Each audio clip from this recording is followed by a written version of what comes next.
Një mbrëmje e veçantë shënoi 26 vjetorin e RTS Korçës, duke bashkuar në një aktivitet të përbashkët, drejtues, punonjës aktual e ish punonjës, përfaqësues institucionesh vendore dhe miq të institucionit. Përmes kujtimeve, vlerësimeve dhe momenteve të veçanta, aktiviteti solli në vëmendje rrugëtimin e RTS Korçës dhe kontributin e saj ndër vite në informimin dhe jetën publike të rajonit. Po të ketë fillimet diku në 96-ta, diçka më parë apo më vonë, dhe në 2000 u zyrtarizua.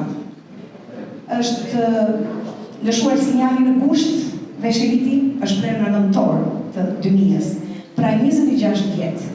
Vitet i kemi fluturojnë, sigurisht kanë shkuar shumë kolegë, disa nuk i kemi më mësnesh, të tjerë të rinë vinë me plot pasion dhe profesionalizëm, dhe televizioni Korçës, ashtu si radio, vazhdojnë me shumë sukses.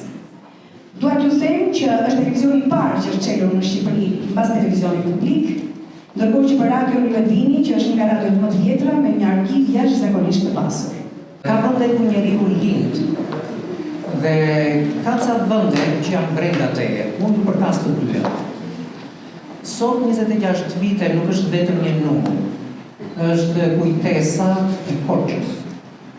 Është historia njerëzore e këtij komuniteti, e këtij metropoli të madh, që quhet Korçë. Kur dëgjoja në përgatitje si për emrat e themeluesve të kësaj historie, mendova që bëheshe fjalë për ca figura mitike të mitologjisë. Aq të suksesshëm ishin veprat dhe gjërat që kanë lënë në këtë kujtesë të qytetit. Edhe njëri u falenderoj të gjithëve. Është koha për të kthyer syt mbrapa që të shkojmë mirë përpara. Do ndajmë bashkë atë që ka kaluar si sukses dhe vizionin për sfidat që na presin. Në këtë përvjetor, RTS Korça mori edhe përshëndetjet dhe vlerësimet e përfaqësuesve të institucioneve vendore, të cilët vlerësuan rolin e institucionit dhe kontributin e tij ndër vite. 26 vite televizioni i Korçës. 26 vite histori, 26 vite kujtesë. Në emër të institucionit të prefektit të Qarkut, por edhe në emrin tim personal, gjej rastin t'ju falenderoj të gjithëve pa përjashtim. Patjetër që ne qëndrojmë në anë të ndryshme të pyetjeve që gazetarët na drejtojnë, ama kemi një gjë të përbashkët, interesin publik, transparencën dhe llogaridhënien, sepse të gjithë jemi për një qëllim. Prandaj pa mbështetjen tuaj, unë ajo nuk mund të marr zë. Bëhet fjalë për një institucion i cili në 26 vitet e fundit i ka dhënë jetë jo vetëm Korçës, por gjithë rajonit dhe mëngjer, zëri i televizionit dhe radio Korçës, besoj që dëgohet përtej kufive të Shqipërisë dhe të Korçës edhe në përmjet valve satelitore. Në këtë 26 vjetor, unë ju përulem të gjithë atyre personave të cilët i kanë dhënë zak të televizioni dhe vazhdojnë të japin zak. Shumë faleminderit për punën që keni bërë dhe për punën që jeni duke bërë ju që punoni tash në këtë televizion.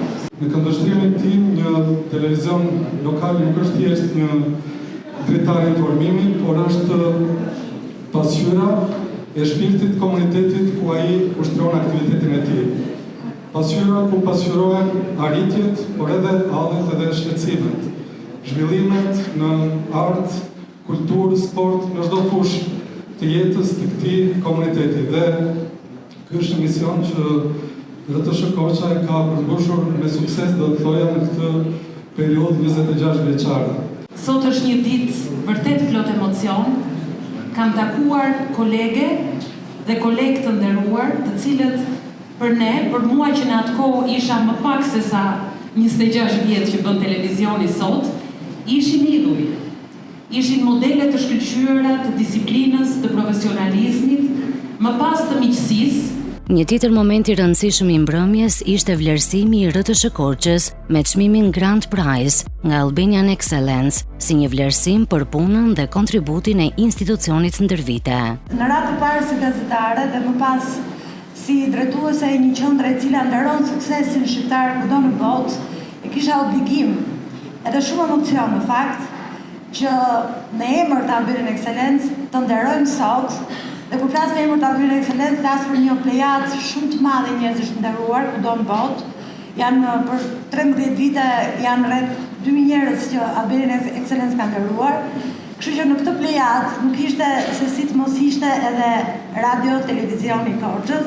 Në kuadër të përvjetorit u ndan edhe certifikata mirënjohjeje për figura që kanë lënë gjurmë në historinë e RTS Korçës, mes tyre ish drejtori Anesti Tili, ish kryeredaktorja Irena Karamelo dhe ish teknikja e montazhit Raimonda Xhoga.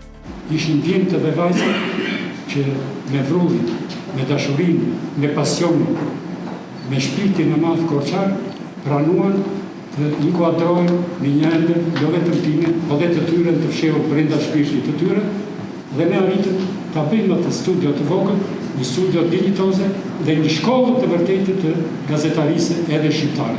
Faleminderit për vlerësimin dhe respektin, po faleminderit të gjithë juve që kemi punuar bashkë kaq e vite. Faleminderit Korçës që më kanë ndjekur dhe unë jam përpjekur që ta kënaq me ato mundësi dhe me punën time. Historia e një institucioni ndërtohet nga brezat që kanë kaluar në të dhe nga ata që vijojnë ta mbajnë gjallë misionin e tij. Sot të rinjtë e përkushtuar që janë pjesë e RTS Korçës synojnë të sjellin energji të reja dhe të çojnë përpara këtë mision. Jam i përfshirë nga emocionet kur kam parë të gjithë në këtë pot emra që kanë bërë historinë e RTS Korçës. Emra që me shumë dhe sakrifica kanë vënë burtë e parë të themelit të këtij televizioni ku jemi sot. Për mua është krenari që jam pjesë e këtij televizioni dhe dua të falenderoj të gjithë ata që kanë punuar për këtë televizion, të gjithë ata që vazhdojnë punojnë me përkushtim për këtë televizion dhe të gjithë ata që do të jenë nesër promotorët e rinj, sepse RTS Korça nuk i jep zë vetëm televizionit Korça, i jep zë të gjithë Korçës. 26 vite më pas, RTS Korça vijon rrugëtimin e saj, duke ruajtur kujtesën e punës së bërë ndër vite dhe duke parë drejt së ardhmes, një histori e ndërtuar nga njerëzit e saj, që vazhdon të shkruhet çdo ditë përmes informacionit, profesionalizmit dhe përkushtimit ndaj publikut. 26 vjet televizion RTS Korça.